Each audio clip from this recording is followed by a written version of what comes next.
Meus amados irmãos, estamos de volta nesse segundo bloco. É um tema muito importante para a Igreja do Senhor, edificados sobre o fundamento dos apóstolos e dos profetas.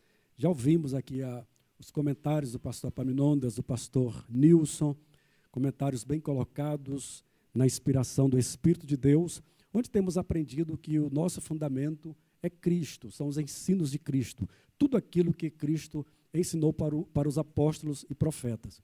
Quando o tema, ou o apóstolo diz, edificado sobre o fundamento dos apóstolos e dos profetas, não significa que essa doutrina era deles. Pelo contrário, tudo aquilo que eles aprenderam com Cristo, durante um ministério de 3 anos e meio, Jesus ensinando, uma verdadeira escola teológica, que nós não podemos nem mensurar, nem comparar com nenhuma escola teológica do mundo. Eles aprenderam. E nesse fundamento, eles partiram para proclamar o Evangelho, ensinar a Igreja de Deus, edificar a Igreja de Deus, mas fundamentada nos ensinos do Senhor. Mas agora, no nosso segundo tópico, nós iremos falar sobre esta missão, essa função dos apóstolos e dos profetas. Quem eram os apóstolos? Quem eram os profetas? Sabemos, a nossa lição diz, no primeiro tópico, que eles foram testemunhas oculares no ministério, morte e ressurreição do nosso Senhor. Inclusive, pastor Epaminondas, quando Jesus consumou o seu sacrifício na cruz do Calvário e que os discípulos estavam reunidos agora para colocar alguém no lugar de Judas, que havia tirado a própria vida, a palavra de Deus diz que eles precisavam de alguém que assumisse essa função de apóstolo e deveria ter algumas qualidades. Entre elas, tivesse acompanhado o Senhor Jesus Cristo desde o início do seu ministério. Eu gostaria que o senhor falasse um pouco sobre esta missão dos apóstolos, se existem apóstolos ainda hoje, não é? É a grande pergunta, muitos se nomeiam apóstolos, e nós precisamos entender, compreender essas verdades espirituais. O senhor, no bloco anterior, pastor Marildo, também o pastor Nilson, mas no bloco anterior o senhor falava que o fundamento dos apóstolos não significa dizer que é o fundamento da igreja. Muito bem colocado, inclusive citando o diálogo entre o Senhor Jesus e Pedro, lá em Mateus capítulo 16, onde o Senhor Jesus revelou que ele é a rocha, que ele é a pedra principal, que ele é a pedra de esquina. Isso acaba que, de uma forma bem objetiva, né, jogando por terra qualquer ou quaisquer teorias que venham afirmar não ser Cristo o fundamento da igreja. Não há outro fundamento, ele é o fundamento da igreja. O próprio apóstolo Pedro, ele disse, né, quando ele escreveu a sua epístola, que Cristo é a pedra, que Cristo é a rocha da esquina, né? Nós temos alguns ensinamentos afirmando que Pedro seria esse fundamento, seria, então, essa rocha, né? Mas, de fato, está muito bem claro aqui que o próprio Cristo é a rocha. No que tange aos ministérios ou aos dons ministeriais, que é o segundo tópico aqui, e a sua pergunta sobre o ministério apostólico, Paulo tratou disto também no capítulo 4 desta mesma carta aos Efésios, no versículo de número 11.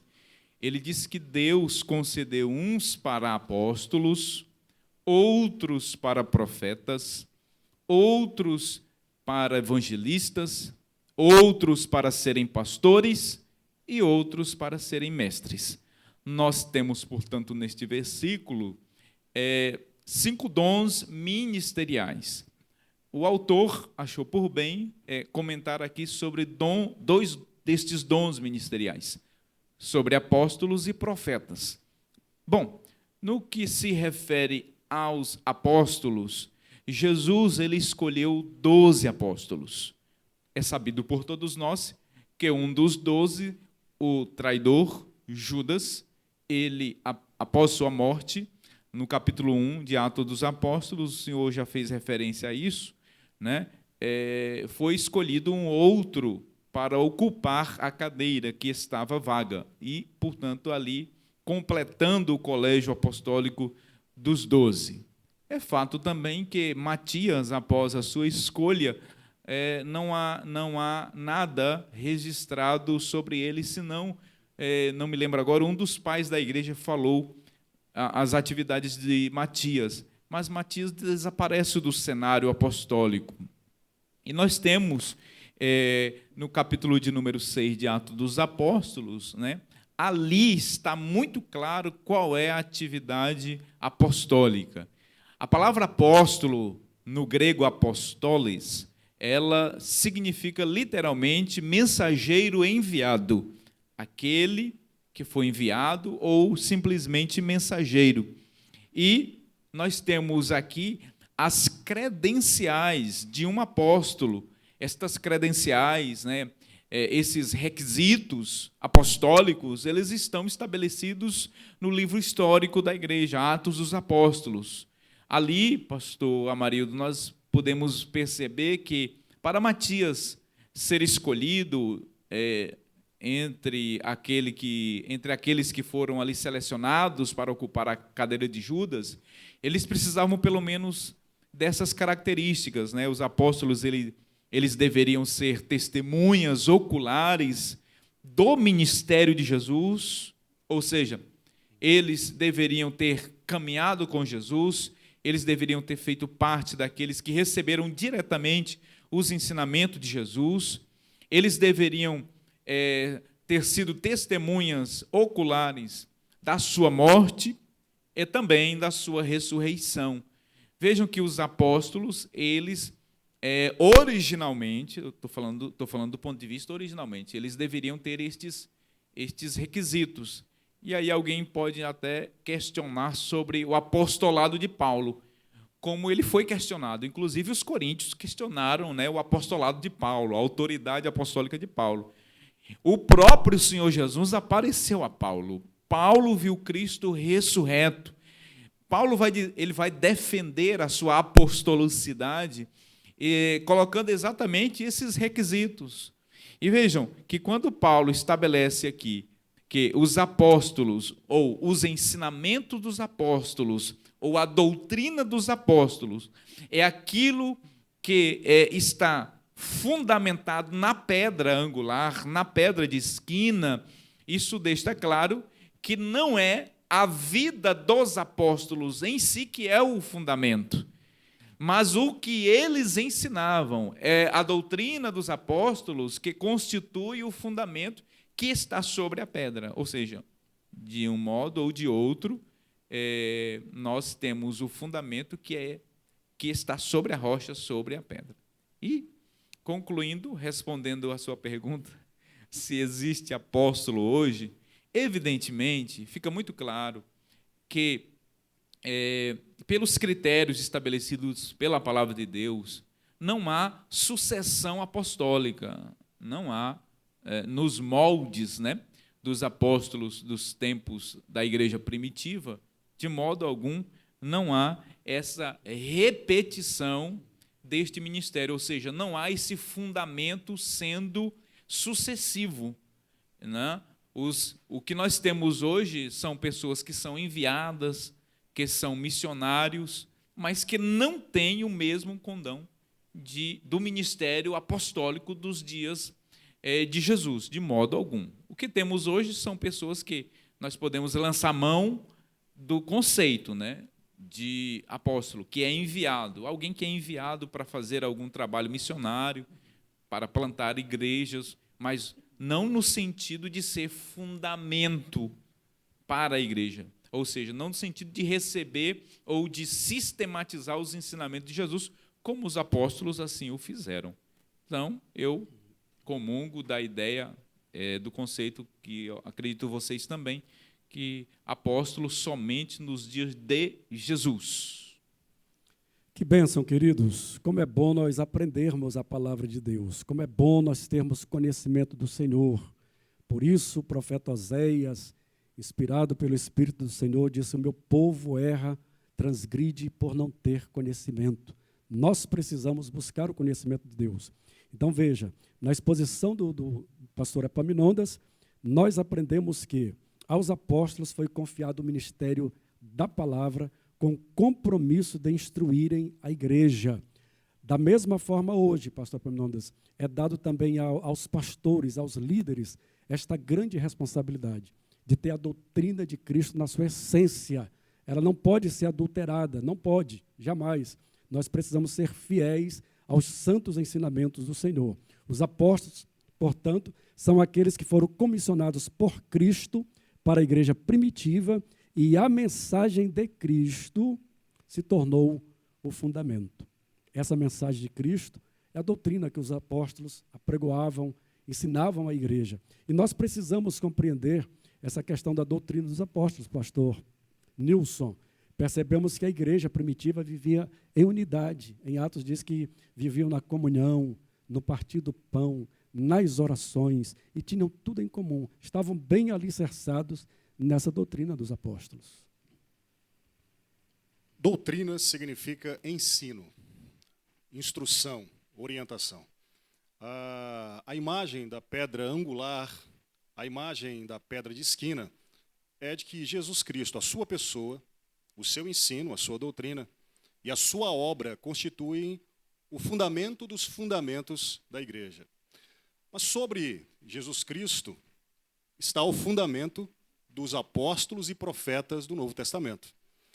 Esse fundamento dos apóstolos e dos profetas é aquilo que eles receberam de Cristo, também receberam do Espírito Santo por inspiração, a revelação de Deus, e registraram de forma inspirada para a igreja do Senhor. Portanto, nós estamos, sim, edificados sobre Cristo e sobre os fundamentos, a doutrina, o ensino que nos foi deixado nas Sagradas Escrituras, na Bíblia, pelos apóstolos e profetas do Novo Testamento. Essa doutrina, esse ensino, ela aponta, em primeiro lugar, para essa reconciliação do homem com Deus e de dois povos com Deus, judeus e gentios. Se nós voltássemos lá para Gênesis, veremos que a humanidade foi dividida em 3 povos, os 3 filhos de Noé, logo após o dilúvio: Cã, Sem e Jafé. Mas em Atos dos Apóstolos, após o Pentecostes, que é quando começa a igreja, nós temos no capítulo 8, capítulo 9, capítulo 10, essa ideia da reconciliação estabelecida também em relação a esses 3 povos. No capítulo 8, nós temos Filipe evangelizando um etíope, descendente de Cã. No capítulo 9, nós temos o apóstolo Paulo, descendente de Sem, sendo transformado, convertido e transformado em apóstolo. E no capítulo 10, nós temos os gentios ali na casa de Cornélio, descendentes de Jafé, também sendo reconciliados. Todos são reconciliados em Cristo para uma só e nova humanidade. A partir daí, eles passam a ser ensinados, doutrinados nos fundamentos dos apóstolos e dos profetas que foram revelados, escritos e registrados nas Sagradas Escrituras. Nós também, como Igreja do Senhor, estamos fundamentados na doutrina dos apóstolos. Não há mais nenhum tipo de nova revelação. Não há mais nenhum tipo de nova profecia no sentido de fundamento para a igreja. Embora nós creiamos, e é verdade que existam dons de profecias, dons espirituais, nenhum destes dons pode, de alguma forma, substituir os fundamentos que foram estabelecidos pelos apóstolos. Nos evangelhos nós vemos, por exemplo, o Senhor Jesus se voltando para os apóstolos e dizendo para eles que o Espírito Santo os faria lembrar de tudo que eles haviam aprendido. Embora muitas vezes aplicamos isso diretamente para a igreja hoje, como alguém que vai pregar e o Espírito Santo lembra a palavra de Deus, e é verdade, o Espírito Santo lembra, mas aquele texto ali originalmente está apontando para eles, os apóstolos, que foram lembrados, inspirados por Deus para estabelecerem os fundamentos da igreja do Senhor. Essa é a doutrina dos apóstolos, esse é o ensino. É fundamental que estas pedras que servem de base para a nossa igreja sejam consideradas a doutrina dos apóstolos. É fundamental que a gente considere um ensino da igreja. É fundamental que você considere o ensino da escola dominical, o ensino do culto de ensino, porque é esse que vai estabelecer os fundamentos da sua vida, os fundamentos corretos. O Senhor Jesus, quando foi enviar os seus discípulos na grande comissão, ele diz, olha, aqueles que creem sejam batizados, aqueles que forem convertidos, vocês ensinem ele as minhas palavras, para que as minhas palavras façam moradas em seu coração. Ele também diz que aqueles cuja as palavras estiverem em seus corações serão amados por Deus. O que ele está se referindo é à doutrina do Senhor, o ensino, tanto do Velho como do Novo Testamento. Há uma passagem aqui nesse texto, que se refere a este capítulo, que fala que esses fundamentos são dos apóstolos e dos profetas. Pela ordem que foi colocada, apóstolos e profetas, é certeza que o apóstolo aqui não está se referindo aos profetas do Velho Testamento. Se ele fosse se referir aos profetas do Velho Testamento, ele colocaria profetas e apóstolos. Mas não, ele inverte, ele põe apóstolos e profetas. Mais à frente, ele vai dizer que estes profetas são profetas que receberam a revelação de Deus para interpretá-la e transmitir à igreja do Senhor, à igreja de Cristo. Portanto, aqui esses profetas a qual ele se refere não são Isaías, não é Jeremias, muito provavelmente são os profetas da igreja do Senhor, criada em Pentecostes. É tão verdade isso que mais à frente, no capítulo de número 4, como já bem explanou o pastor Epaminondas, a igreja foram administrados vários dons, vários ministérios, entre eles o ministério de profetas, apóstolos, profetas. É verdade que o ministério de apóstolos não se repete mais, mas nós temos na igreja primitiva apóstolos e profetas trabalhando juntos para estabelecerem os fundamentos da igreja. Se tem uma coisa que nós somos chamados a combater, que nós somos chamados, você e eu, filhos do Senhor, igreja do Senhor, é para preservar a doutrina dos apóstolos e profetas que estabeleceram sobre o fundamento que era Cristo. Por isso, quando você está em sua casa, com seus filhos, com seu marido, com sua esposa, fazendo o seu culto doméstico, preserve a doutrina dos apóstolos, ensine a doutrina dos apóstolos, transmita aos seus filhos, quando estiverem caminhando na rua, quando estiverem fazendo compras, quando estiverem em todos os lugares com eles. Essa herança que você recebeu, que é passada já há 2000 anos para a igreja, você recebeu a incumbência de transmiti-la. Esta é a verdade do Senhor, esta é a verdade de Deus, sobre a qual a igreja está edificada. Por isso, se esforce pelo ensino de Deus, se esforce pela doutrina dos apóstolos e dos profetas. Pastor Nilson, muito importante a sua colocação com relação aos profetas do Novo Testamento. Até porque, queridos, os profetas do Antigo Testamento, eles profetizavam, mas eles mesmos não tinham o exato entendimento do que estava por vir. Se você abrir a sua Bíblia na primeira carta de Pedro, capítulo 1, o versículo 10 em diante diz assim: da qual salvação inquiriram e trataram diligentemente os profetas que profetizaram da graça que vos foi dada, indagando que tempo ou que ocasião de tempo o Espírito de Cristo que estava neles indicava, anteriormente testificando os sofrimentos que a Cristo haviam de vir e a glória que se lhes havia de seguir. Então, eu percebo, pastor Nilson, que eles profetizavam e, ao mesmo tempo, eles indagavam ao Senhor. Eles buscavam a Deus para que pudessem entender para que tempo, que momento vai ser esse. Quem é este que está vindo para sofrer, para dar sua vida? Houve, sim, da busca deles, a busca desse entendimento, desta compreensão, desta revelação dada pelo Espírito Santo a eles. Quando Jesus vem, que vai para o céu, os profetas, então, do Novo Testamento, recebem da parte do Senhor a revelação de tudo aquilo que os profetas do Antigo Testamento profetizavam. E entre esses profetas, nós temos o próprio apóstolo Paulo, um homem de uma intimidade profunda com Deus, de um conhecimento que os discípulos que andaram com Cristo não tiveram esse conhecimento, esta revelação que Paulo teve. Tá certo? Queridos, está muito boa a nossa lição, estou aprendendo bastante, creio que você também está aprendendo, está sendo edificado. Nós vamos para mais um intervalo e logo após o intervalo nós voltamos para o término desta nossa lição, tá bom? Fique aí no seu lugarzinho, bem ansioso, tá certo? e esperando o momento da conclusão dessa lição, que eu creio que Deus tem mais ensinamentos para a sua vida.